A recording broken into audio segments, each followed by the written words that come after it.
अंधेरी रात थी। पूरे शहर में सन्नाटा पसरा हुआ था।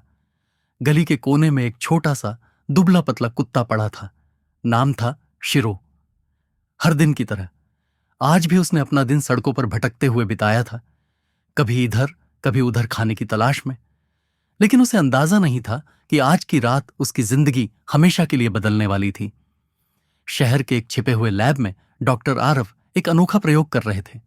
एक ऐसा रोबोट बनाने का सपना जो जानवरों की भावनाओं को समझ सके। पर उनका प्रयोग अधूरा था। उन्हें एक ऐसे जीव की जरूरत थी जिसमें जीवन की चमक हो, एक असली आत्मा हो। एक रात जब डॉक्टर आरव ने शिरो को सड़क पर बेसहारा पाया तो उन्होंने उसे उठाया और अपने लैब ले गए। उन्होंने सोचा, अगर मैं इस बेचारे को एक नई जिंदगी दे सकता हूं तो क्यों ना कोशिश करूं। कई महीनों तक डॉक्टर आरव ने अपनी रिसर्च में दिन रात एक कर दिया। उन्होंने अत्याधुनिक एआई और साइबरनेटिक कंपोनेंट्स को शिरो के शरीर के साथ मर्ज कर दिया।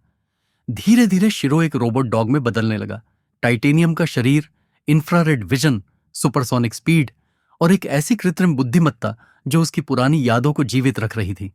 लेकिन कहानी यहीं खत्म नहीं होती। एक दिन एक बड़ी टेक कंपनी को डॉक्टर आरव के इस प्रयोग के बारे में पता चल गया। उन्होंने जबरदस्ती लैब पर हमला कर दिया और शिरो को अपने कब्जे में लेने की कोशिश की। पर शिरो अब सिर्फ एक रोबोट नहीं था, वह अंदर से आज भी एक वफादार कुत्ता था। उसने डॉक्टर आरव को बचाने के लिए अपनी सारी ताकत लगा दी। वह बुलेट प्रूफ था, बिजली की गति से दौड़ सकता था और सबसे बड़ी बात, वह अपने क्रिएटर के लिए जान देने को तैयार था। एक जबरदस्त लड़ाई के बाद शिरो ने कंपनी के एजेंट्स को हरा दिया। लेकिन इस संघर्ष में उसका सिस्टम बुरी तरह डैमेज हो गया।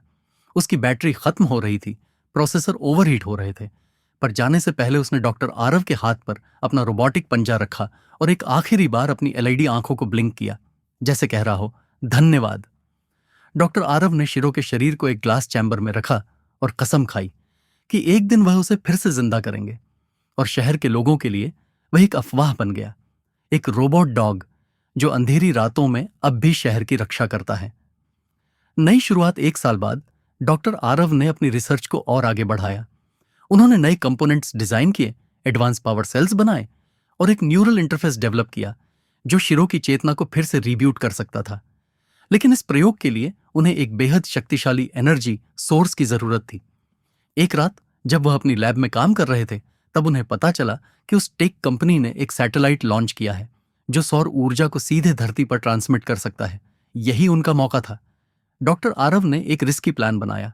उन्होंने सैटेलाइट सिग्नल हैक किया और शिरो के शरीर को उस ऊर्जा से चार्ज करने की कोशिश की। जैसे ही एनर्जी बीम शिरो के चैम्बर पर पड़ी, उसका टाइटेनियम शरीर चमकने लगा। सर्किट्स एक एक करके एक्टिवेट होने लगे और अचानक से शिरो की आंखें फिर से ग्लो करने लगीं। शिरो ने धीरे से अपना सिर उठाया, डॉक्टर आरव की तरफ देखा और हल्की सी मेटालिक आवाज में कहा, मैं वापस आ गया। अब शिरो सिर्फ एक रोबोट नहीं था, वह एक अपग्रेडेड प्रोटेक्टर था जिसकी बॉडी में नए हथियार और सेंसर लगे थे। और इस बार वह सिर्फ डॉक्टर आरव की नहीं, पूरे शहर की सुरक्षा के लिए तैयार था। पर दूसरी तरफ वह टेक कंपनी भी चुप नहीं बैठी थी।